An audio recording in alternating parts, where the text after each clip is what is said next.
अस्सलाम वालेकुम नादरीन, आप YouTube चैनल देख रहे हैं। मैं इमरान खान हूं। आज की बड़ी खबर यह है कि सुप्रीम कोर्ट ऑफ पाकिस्तान में इमरान खान साहब की जमानत की 8 अपीलें समाअत के लिए मुकर्रर हो गई हैं। ये जो 8 अपीलें समाअत के लिए मुकर्रर हुई है ना, ये चीफ जस्टिस याया अफरीदी सुनेंगे, पाकिस्तान सुप्रीम कोर्ट के चीफ जस्टिस, और उनके साथ एक और मुअज़्ज़िज़ जज जस्टिस मोहम्मद शफी सिद्दीकी साहब। ये 2 रुकनी बेंच ये इमरान खान साहब की अपीलें सुनेगा। ये केस बड़ा इंटरेस्टिंग है और ये केस है 9 मई के हवाले से, और ये सलमान सफदर साहब इमरान खान साहब के वकील हैं। उन्होंने ये case supreme court of Pakistan में दायर किया हुआ है। इसमें जरा आप समझें, 9 मई को हुआ ये था कि इमरान खान साहब को गैर कानूनी तौर पे इस्लामाबाद हाई कोर्ट के अहाते से, जो पुरानी वाली बिल्डिंग थी, वहां से शीशे तोड़ के, दरवाजे तोड़ के रेंजर्स ने गिरफ्तार कर लिया था। उसके बाद रद्देअमल के तौर पर शहरी निकले पूरे पाकिस्तान में और मुख्तलिफ कंटोनमेंट्स के इलाकों की तरफ गए, और फिर जो मंजर हमने देखे, बल्कि देखे ही नहीं, आज तक CCTV फुटेज नहीं मिली। और कई लोग ये कहते हैं कि हम जब पहुंचे तो पहले ही तबाही हो चुकी थी। बड़े हैरतअंगेज तौर पे सिक्योरिटी वहां से गायब हो जाती है। बड़े हैरतअंगेज तौर पे वहां पे जो रास्ते में कोई रोकता नहीं है, कोई रुकावट नहीं डाली जाती, कोई पकड़ने नहीं आता, और फिर वहां पे तोड़फोड़ हो जाती है। उसके बाद 9 मई के नाम के ऊपर पाकिस्तान तहरीक इंसाफ के ऊपर एक अजाब मुसल्लत कर दिया जाता है पाकिस्तान में, और इस पॉलिटिकल पार्टी के हजारों वर्करों को गिरफ्तार कर लिया जाता है। लीडरशिप सारी की सारी अंदर डाल दी जाती है। इमरान खान साहब को कुछ अर्से के बाद दोबारा गिरफ्तार कर लिया जाता है। लेकिन 9 मई को जब इमरान खान साहब गिरफ्तार हुए तो सुप्रीम कोर्ट ऑफ पाकिस्तान ने इमरान खान साहब को बुलवा लिया। इमरान खान साहब सुप्रीम कोर्ट ऑफ पाकिस्तान में आए तो उन्होंने इसको गलत करार दिया कि यह गलत हुआ, किसी जगह पे भी लॉ एंड ऑर्डर की सिचुएशन नहीं बननी चाहिए थी, बल्कि उन्होंने उसकी मजम्मत की। लेकिन साथ ही इमरान खान साहब ने कहा कि मैं तो गिरफ्तार था, मैं अंदर मौजूद था। अब एक आदमी अंदर था तो वो उस जुर्म के लिए कैसे जिम्मेदार हो सकता है? तो इसमें सुप्रीम कोर्ट ऑफ पाकिस्तान ने इमरान खान साहब की 9 मई की गिरफ्तारी को गलत करार दिया था, और यह कहा गया था इसके ऊपर इंक्वायरी की जाएगी।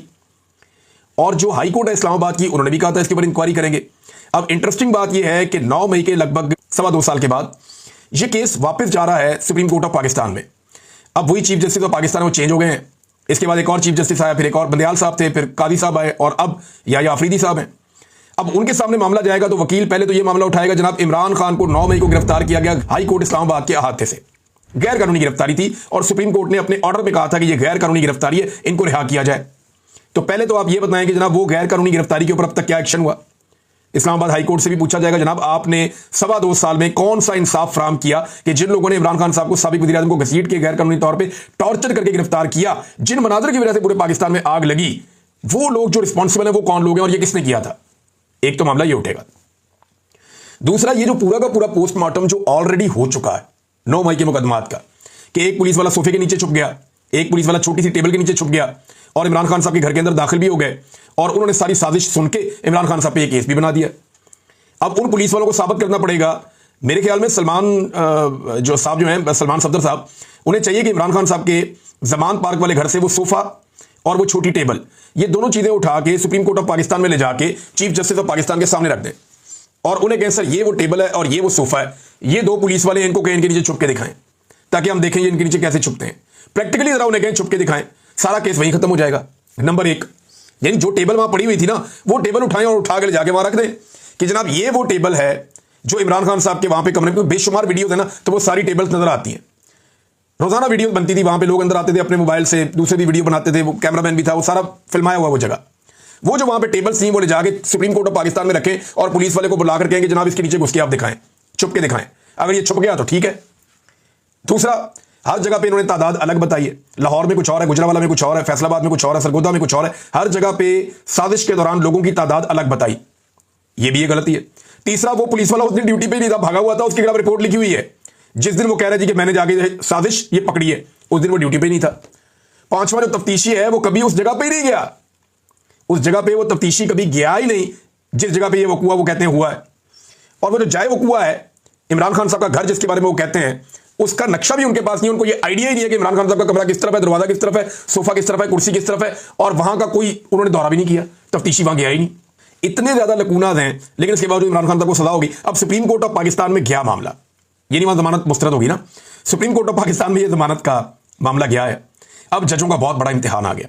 ये जब भोंडा तरीन तारीख का केस जजों के सामने आएगा तो देखते हैं सुप्रीम कोर्ट ऑफ पाकिस्तान का एक बहुत बड़ा इम्तिहान है या अफरीदी का कि वो इसमें इंसाफ दे पाते हैं या नहीं दे पाते, क्योंकि इसी सुप्रीम कोर्ट से ये सारा मामला शुरू हुआ था, इसी सुप्रीम कोर्ट में ये सारा मामला वापस आ गया है। और तफ्तीशी का, पुलिस वालों का, प्रोसिक्यूशन का बहुत बड़ा इम्तिहान है, क्योंकि ये केस लड़ने के काबिल है ही नहीं, इस केस को लड़ा ही नहीं जा सकता। इमरान खान की हद तक तो सवाल ही पैदा नहीं होता ये केस लड़ा जा सके, क्योंकि पुलिस वालों ने जो भोंडे अंदाज में ये मुकदमा दर्ज किया है, दुनिया का कोई बनाना रिपब्लिक भी होगा ना, उसकी जो सबसे बदतरीन अदालत भी होगी ना, उसके अंदर भी इसको साबित नहीं किया जा सकता। अब देखना यह है कि चीफ जस्टिस ऑफ पाकिस्तान इस मामले को कैसे हैंडल करते हैं, तो बड़ी इंटरेस्टिंग चीज होने जा रही है। नंबर 2, वज़ीर आला खैबर पख्तूनख्वा के जो बड़े सख्त बयान आए थे, उन पे हुकूमत का रद्द-ए-अमल आया। राणा सनाउल्लाह साहब ने कहा खैबर पख्तूनख्वा में वादिया तीरा के इंसिडेंट से पहले, जो वादिया तीरा के अंदर कत्ल व गारतगिरी हुई है, बच्चों की शहादत के बाद लोग एहतजाज करने के लिए निकले, फिर उनके ऊपर स्टेट फायर कर दिया सिक्योरिटी फोर्सेज ने बकौल पाकिस्तान तहरीक इंसाफ की गवर्नमेंट के, और जब उनके ऊपर स्टेट फायर किया गया तो उसमें लोग शहीद हो गए और हालात बड़े खराब हो गए। अब लोगों ने जाके तालिबान से कहा बहुत बड़ी तादाद में कि आप ये इलाका छोड़ दें, हम फौज से कहेंगे वो भी इलाका छोड़ दे। तो क्या ये इलाका वाकई में जो वहां की अवाम है वो तालिबान से और फौज से खाली करवा सकती है? पाकिस्तान तहरीक इंसाफ ने भी बड़ा सख्त मौक़िफ़ ले लिया। उन्होंने कहा जी ठीक है, फौज 15 दिन के अंदर निकल जाए इन इलाकों से। लेकिन राणा सनाउल्लाह साहब कह रहे हैं कि वज़ीर आला खैबर पख्तूनख्वा के बयानात पे मत जाएं, इनके बयानात को बिल्कुल संजीदा मत लें। वो सियासी बयानिए के लिए बोलते हैं, सिर्फ जहां उनके ताउन की जरूरत होती है वो ताउन कर देते हैं हुकूमत के साथ। ये राणा सनाउल्लाह साहब ने दावा किया। अब वज़ीर आला खैबर पख्तूनख्वा के ऊपर चंद सवालात खड़े हो रहे हैं। नंबर 1, अभी तक किसी एक भी ड्रोन हमले की FIR अली अमीन गंडापुर साहब नहीं कर सके। देखिए ना, अली अमीन गंडापुर साहब 5 घंटे ऊंची आवाज में तकरीर करते रहे या चिल्लाते रहे, उससे कोई फर्क नहीं पड़ता। सिर्फ एक छोटी सी FIR दर्ज कर दें ड्रोन हमले की, उससे फर्क पड़ता है। आप देखें ना, प्रैक्टिकली आप देखें, जावेद हाशमी साहब ने क्या कहा था। जावेद हाशमी साहब ने कहा कि मुझे DG ISI ने कहा या ISI के चीफ ने कहा कि हम आपको सीट पे कामयाब करवा देते हैं, आप इलेक्शन आपको जितवा देते हैं, आप हमें बुरा भला कहते रहा करें, लेकिन जब आप जरूरत पड़े हमें आपकी तो आप वोट हमें दे दिया करें या हमारा काम कर दिया करें, हमें जितना मर्जी बुरा भला करें कोई फर्क नहीं पड़ता। तो अहमद वली खान क्या करते हैं, उन्हें सीट दिलवाई गई है ना, वो कितना बुरा भला कहते हैं फौज को, लेकिन जब वोट की जरूरत पड़ती है तो वो फौज के हक में वोट डाल देते हैं या एस्टेब्लिशमेंट के हक में वोट डाल देते हैं, जो भी उनको मिलिट्री एस्टेब्लिशमेंट कहती है वो वैसे कर देते हैं। तो अहमद वली खान साहब वाला फार्मूला बाकी जगह भी अप्लाई, क्या गंडापुर साहब पे ये फार्मूला अप्लाई नहीं होता? गंडापुर साहब जितना मर्जी ऊंचा बोलें, चिल्लाएं, 4 घंटे 3 घंटे बोलें, बहुत बोलते चले जाएं, लेकिन बोलने से फर्क नहीं पड़ता। प्रैक्टिकली वो एक FIR दर्ज करें अगर, तो उससे फर्क पड़ता है। और मैंने जब बात की थी उस वक्त तक ये जो सानिया हुआ वादिया तीरा का, इसकी भी FIR दर्ज नहीं की गई। हालांकि स्टेट फायर किए गए हैं, मुद्दइयों से पूछकर FIR दर्ज करनी चाहिए उन लोगों के खिलाफ जिन्होंने ये स्टेट फायरिंग की है। अब इस्लामाबाद में FIR ना हो सके फायरिंग करने वालों पर, तो ये तो बात समझ आती है कि वो वजीर दाखिला के कंट्रोल में है, मोहसिन नकवी के। लेकिन खैबर पख्तूनख्वा में तो अली अमीन गंडापुर की हुकूमत है, पाकिस्तान तहरीक इंसाफ की। वहां पर अगर निहत्ते शहरियों के ऊपर फायरिंग हो और वो कत्ल हो जाए और वहां पर भी अगर FIR ना हो सके, तो फिर अली अमीन गंडापुर भी वही है जो मोहसिन नकवी है। फिर दोनों में कोई फर्क तो नहीं है ना, और फर्क हो भी नहीं सकता जब FIR ही नहीं हो रही। दूसरा, गंडापुर साहब को FIR के अलावा सादा कानून साजी वो कर सकते हैं, यानी जो एक गवर्नर का एक ऑर्डिनेंस जारी किया गया है जिसके तहत फौज को खैबर पख्तूनख्वा में बहुत सारे इजाफी इख्तियारात दिए गए हैं जिनके जरिए से वो कार्रवाई करती है। अगर वाकई पाकिस्तान तहरीक इंसाफ चाहती है कि फौज की कार्रवाई खैबर पख्तूनख्वा के अंदर महदूद हो जाए या वो जो कर रहे हैं वो उस तरह से वहां पर ना करें, तो वो जो इजाफी इख्तियारात दिए गए हैं सादा कानून साजी से वापस ले सकते हैं। 15 मिनट का काम है सूबाई असेंबली में, क्योंकि ऑर्डिनेंस को जाया करने के लिए सूबाई असेंबली के पास ताकत होती है। जो भी ऑर्डिनेंस है उसको असेंबली से पास किया जाता है, जो भी ऑर्डिनेंस है उसको असेंबली से फाइनल किया जाता है, और अगर असेंबली उसको रिजेक्ट कर देती है तो ऑर्डिनेंस ऑटोमेटिकली खत्म हो जाता है। या जाके एडवोकेट जनरल जो हैं खैबर पख्तूनख्वा के, वो अदालत से अपना केस वापस ले लें और स्टे खत्म कर दें। और पेशावर हाई कोर्ट का जो फैसला था कि इंसानी हकूक की खिलाफ वर्जियां हैं, जो आपने एक्स्ट्रा पावर्स दी हुई हैं खैबर पख्तूनख्वा की सत्ता के ऊपर फौज को, ये वापस लेनी चाहिए वरना ये इंसानी हकूक की खिलाफ वर्जियां हैं, ये बात की हुई है पेशावर हाई कोर्ट ने। वो फैसला इंप्लीमेंट हो जाएगा। तो अली अमीन गंडापुर साहब को इनमें से कोई एक काम, या तो वो अपने एडवोकेट जनरल को कहें फौरी तौर पे जाएं और जाकर अपनी जो स्टे है उसको उठा ले, या वो FIR दर्ज करना शुरू करें।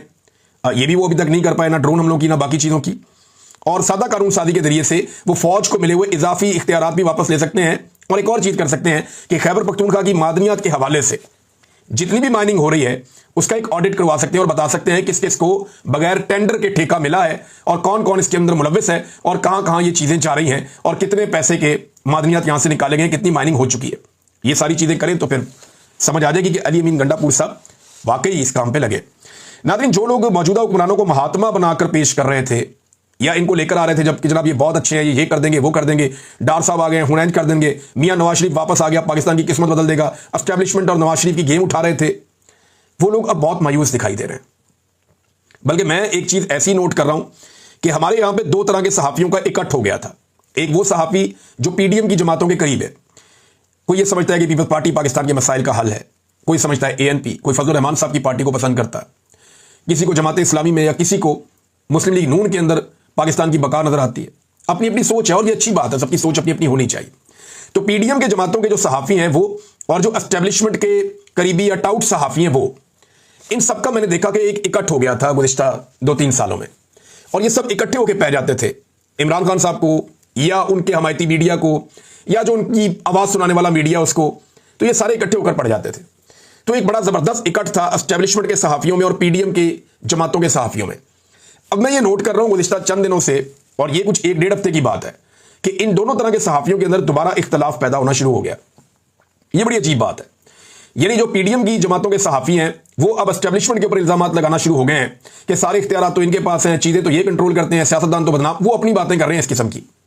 दूसरी तरफ जो एस्टेब्लिशमेंट के करीबी सहाफ़ी हैं वो सियासतदानों को बुरा कहना शुरू हो गए कि जनाब सियासतदान डिलीवरी नहीं कर सके, इनको इतना मौका दिया एस्टेब्लिशमेंट ने, इनको लाकर बिठाया, इसके बावजूद ये डिलीवर करने में मुकम्मल तौर पर नाकाम रह गए, अब एस्टेब्लिशमेंट भी इनसे मायूस हो चुकी। इस तरह की बातें अब दोनों तरह के लोग कर रहे हैं। इसका मतलब यह है कि इन्हें इस बात का आइडिया हो गया है एस्टेब्लिशमेंट को भी और हुकूमत को भी कि हम जो मर्जी कर लें, हम इस मुल्क को इस तरह से नहीं चला सकते। अल्टीमेटली ये मलबा गिरना है, तो अब ये मलबा एक दूसरे पे डालने की ऐसा लगता है कि कोशिश करना शुरू हो गए हैं।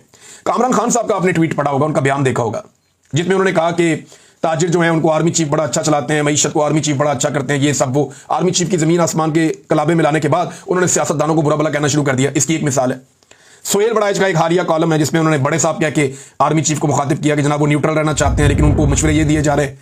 तो उन्होंने भी बताया कि जनाब बड़े किस्म के मशवरे, जैसे शायद कोई मार्शल लॉ की बात या कोई ऐसी चीज़ है कि जी सियासतदान डिलीवर नहीं कर पा रहे और वो काम ही नहीं कर पा रहे। तो ये चीज़ें गवाही देती हैं कि बड़ी मायूसी फैल गई है, पूरा निज़ाम मायूस हो गया, एस्टेब्लिशमेंट भी मायूस हो गई है और हुक्मरान भी मायूस हो गए कि हमने इतना जोर लगाया मुल्क चला ही नहीं पाए। आज पाकिस्तान के बाद अपना पैसा ही नहीं है, मांगे तांगे का पैसा आपके खजाने में पड़ा हुआ है, जिसको आप ज़र मुबादला के ज़खायर कहते हैं। इमरान खान के दौर में 16 अरब डॉलर से ज़्यादा के पड़े हुए थे, आज 14 अरब डॉलर से ज़्यादा है, लेकिन इनमें से 13.5 अरब डॉलर वो है जो आपने मांग के रखा हुआ है दूसरों का, आपका अपना इसमें क्या पड़ा हुआ है। ये बड़े गंभीर हालात हैं। राणा सनाउल्लाह साहब ने चीनी के मामले पर एक बड़ा एतराफ़ किया है। उन्होंने कहा चीनी की मसनूई किल्लत पैदा करके मिडल मैन ने दिहाड़ी लगाई है। वज़ीर आज़म की नाक के नीचे आपकी काबीना के वज़ीर इसमें मुलव्वस है। नदीम मलिक साहब ने जब ये कहा तो उन्होंने कहा जी इसमें माफिया मुलव्वस है। जनाब आपकी हुकूमत और माफिया मुलव्वस है। मिफ्ता इस्माइल साहब ने क्या बताया, उन्होंने कहा वज़ीर आज़म के 2 बेटों की जो है, बेटों की 2 मिले हैं वज़ीर आज़म के, तो ये कन्फ्लिक्ट ऑफ इंटरेस्ट नहीं है। जितने हुकूमत में बैठे हुए लोग हैं उन सब की मिले हैं, जितने हुकूमत के इत्तेहादी हैं उन सब की मिले हैं। अब वो अपनी अपनी मिलों से मुनाफा कमा रहे हैं, धड़ाधड़ इन्होंने पैसा बनाया है, चाहे गंदम स्कैंडल हो, चाहे चीनी स्कैंडल हो। अभी खाने का तेल जो है जिसको कुकिंग ऑयल कहते हैं उसका भी एक स्कैंडल आ गया है। जैसे पेट्रोल में इन्होंने आवाम का खून निचोड़ा है, तो इन्होंने तो तबाही फेर दी है पाकिस्तान की मईशत की और लगातार फेरते जा रहे हैं। अवाम को मायूस करने के लिए ना ये एक के बाद एक हथकंडा करते हैं। अभी मैं आपको एक नई चीज़ बताने जा रहा हूं, लेकिन पाकिस्तान तहरीक इंसाफ के एक एमपीए ने हाथ उठाया पीएमएलएन के एक एमपीए के ऊपर, इसलिए कि वो इमरान खान के खिलाफ बदजुबानी कर रहा था सूबाई असम्बली के अंदर। तो मेरे ख्याल में मार कुटाई तक बात नहीं जानी चाहिए, और असम्बली एक ऐसी जगह है जहां पे आप अवामी मसाइल पर तवज्जो दें तो ज़्यादा बेहतर है। आप वहां पे अवामी मसाइल पर बात करें, लेकिन एक जाली हुकूमत लाकर वहां पर बैठाई गई है और उसके नताइज फिर इसी तरह के निकलते हैं कि एक घुटन की फिजा पैदा हो जाती है। लेकिन मार कुटाई से गुरेज करनी चाहिए। बाद में कुछ पीएमएलएन के बंदे आए बाहर खड़े होकर, वो गालम गलोच उन्होंने शुरू कर दी और उसको कुछ लोग अप्रिशिएट कर रहे थे कि ये ठीक किया, तो ये गलत बात है। जो मार कुटाई, हाथापाई, ये जमहूरियत के अंदर आपको बात करने का और बात सुनने का हौसला पैदा करना चाहिए। और दूसरा ये है कि गालम गलोच, बदतमीजी, निजी जिंदगी में जाना, इससे भी गुरेज करना चाहिए, दूसरे की दिलादारी से भी गुरेज करना चाहिए, ये नामुनासिब है। नाज़रीन, पाकिस्तान तहरीक इंसाफ के अरकान असम्बली एक एक करके फारिग किए जा रहे हैं। खबरें ये आ रही हैं कि ज़्यादा तादाद में फारिग किया जाएगा। ये क्यों कर रहे हैं, आपने कभी सोचा? यानी इस वक्त तो अक्सरियत हुकूमत की पूरी है, कौमी असम्बली में भी और सेनेट के अंदर भी, तो फिर इन्हें क्या ज़रूरत है कि ये पाकिस्तान तहरीक इंसाफ के 30-40 MNAs मजीद फारिग कर दें, MPs फारिग कर दें, सेनेटर्स को उड़ा दें 1-2 को, और दोबारा वहाँ पर फिर इलेक्शन करवा दें और अपने बंदे लाकर वहाँ पर बिठा दें। इसकी क्या ज़रूरत है? 2/3 अक्सरियत तो इनके पास है, लेकिन ये करना क्यों चाहते हैं, ये वजह मैं आपको बताता हूँ। ये करना ये चाहते हैं कि पाकिस्तान की मिलिट्री एस्टेब्लिशमेंट पाकिस्तान में मायूसी फैलाना चाहती है। जो एक नई क्लास जिसको इमरान खान साहब पाकिस्तान की पॉलिटिक्स के अंदर लेकर आए और उन्हें पाकिस्तान की पॉलिटिक्स का हिस्सा बनाया, मिडिल क्लास पाकिस्तान की जो मुल्क को चलाती है, वो क्लास जो पाकिस्तान की सियासत में किरदार अदा कर रही है, उसे मायूस करना चाहते हैं। ये उन्हें कहना चाहते हैं कि आपके वोट की कोई कदर नहीं है, हम जो चाहेंगे इस मुल्क में वो करेंगे, लिहाजा आप इररेलेवेंट हो जाएं। आपको याद है पाकिस्तान में आज से 20-25 साल पहले ये एक ट्रेंड होता था, उन्हें नहीं मैं सियासत में बात ही नहीं करता, यहां सियासी बात करनी नहीं चाहिए, और भी सियासतदान सारे ही गंदे हैं, सारे सियासतदानों को गालियां देते थे लोग। ये मिलिट्री एस्टेब्लिशमेंट ने कई सालों की मेहनत के बाद ये चीज पैदा की थी कि सारे सियासतदानों को गालियां दो। फिर परवेज मुशर्रफ के दौर में सियासतदान इकट्ठे हुए, हालात थोड़े से बदले, लेकिन उसके बाद दोबारा से वही सिलसिला शुरू हो गया। आज जो है वो एस्टेब्लिशमेंट दोबारा जोर लगा रही है कि अवाम को यह बताया जाए कि उनकी कोई औकात नहीं है, अवाम को मायूस किया जाए, ताकि अवाम पाकिस्तान की सियासत से इतनी मायूस हो जाए कि वो ये कहे कि ये सिलसिला ऐसे ही चलना है यार, कोई फायदा नहीं, इधर वोट डालने का भी कोई फायदा नहीं, बाहर निकलने का भी कोई फायदा नहीं, एहतजाज करने का भी कोई फायदा नहीं, हमारे मुल्क की किस्मत नहीं बदल सकती, अपना अपना दाव लगाओ, जो होता है वो कर दो बस। अवाम को बार बार ये कहा जाता है कि अवाम कुछ नहीं कर सकती, ये कौम नहीं, एक हुजूम है, यहां कभी इनकलाब नहीं आ सकता, ऐसी बातें अवाम के दिमाग में बिठाई जाती है। आपके जहन को शिकस्त खुर्दा बनाया जाता है, आपको मायूस किया जाता है, ताकि आपके ऊपर मजबूती से हुक्मरानी की जा सके।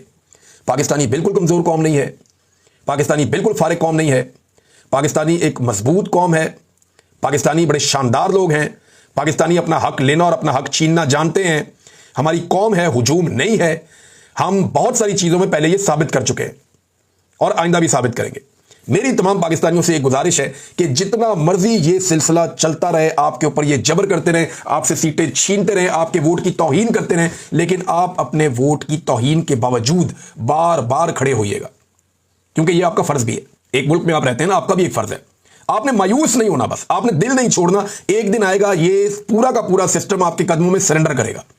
मुझे पूरा यकीन है कि पाकिस्तानी इनसे सरेंडर करवाएंगे और ये पूरा निजाम जो नाइंसाफी पे चल रहा है, ये पाकिस्तानियों के कदमों में सिसक रहा होगा और पाकिस्तानियों के सामने सरेंडर करेगा।